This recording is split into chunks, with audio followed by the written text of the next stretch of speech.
Sebanyak 5 alasan Timnas Indonesia bakal lolos ke babak ketiga kualifikasi Piala Dunia 2026 zona Asia akan diulas di sini. Sebelumnya, Timnas Indonesia kalah dari Irak 1-5 dan imbang 1-1 dengan Filipina pada dua laga awal grup F babak kedua kualifikasi Piala Dunia 2026 zona Asia. Dua hasil negatif tersebut membuat Timnas Indonesia kini berada di dasar klasemen sementara grup F dengan 1 poin.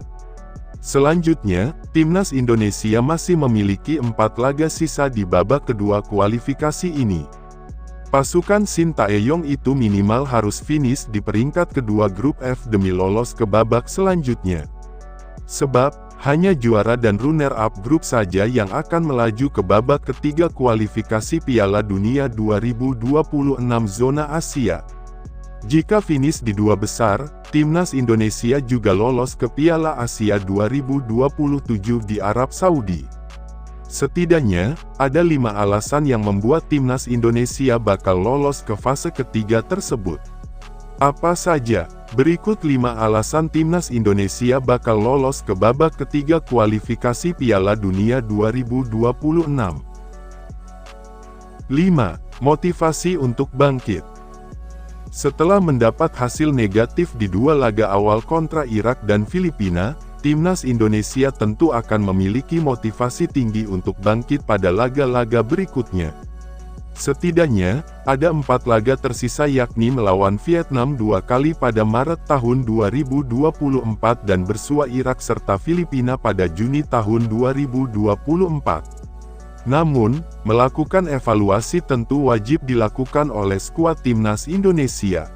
Hal itu perlu dilakukan oleh pasukan Shin Tae-yong tersebut untuk memperbaiki permainannya agar bisa tampil lebih baik lagi di 4 laga tersisa sehingga mendapat poin maksimal.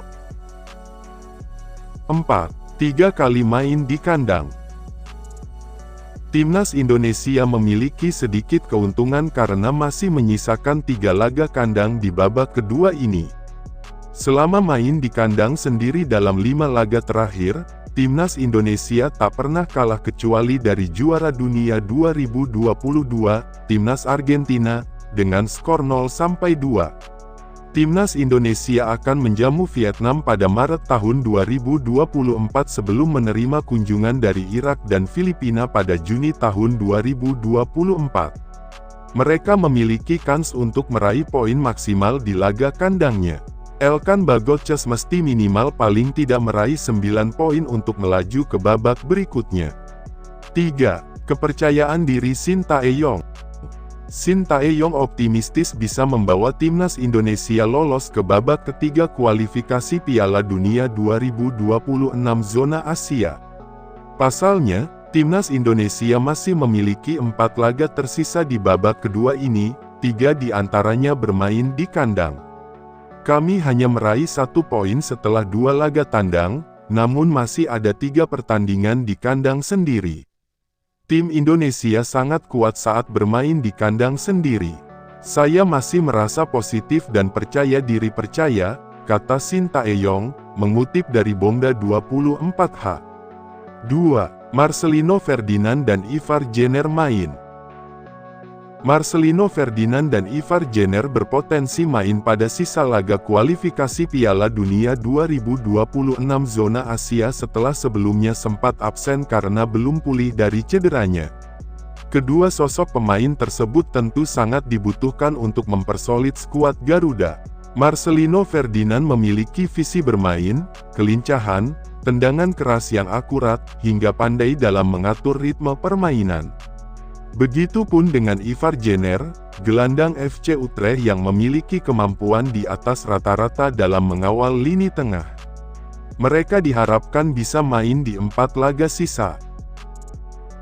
1. Diperkuat 4 pemain naturalisasi tambahan. Ragnar Oratmangun sedang menjalani proses naturalisasi menjadi WNI. Setidaknya ada 4 pemain keturunan tambahan yang sedang menjalani proses naturalisasi. Mereka adalah Justin Hubner, Jay Izes, Nathan Chuaon, dan Ragnar Oratmangun. Proses naturalisasi Justin Hubner sudah masuk tahap akhir dan tinggal menunggu keputusan Presiden Kepres Republik Indonesia, Joko Widodo, serta pengambilan sumpah warga negara Indonesia (WNI). Sementara itu, berkas naturalisasi JIZ dan Nathan Chu Aon sudah sampai ke Kemenkumham. Sementara itu, Ragnar Oratmangun, proses naturalisasinya baru mulai di tahap awal. Keempat pemain keturunan itu dinilai sangat dibutuhkan untuk memperkuat timnas Indonesia dan diharapkan sudah bisa main di 4 laga sisa kualifikasi Piala Dunia 2026 zona Asia.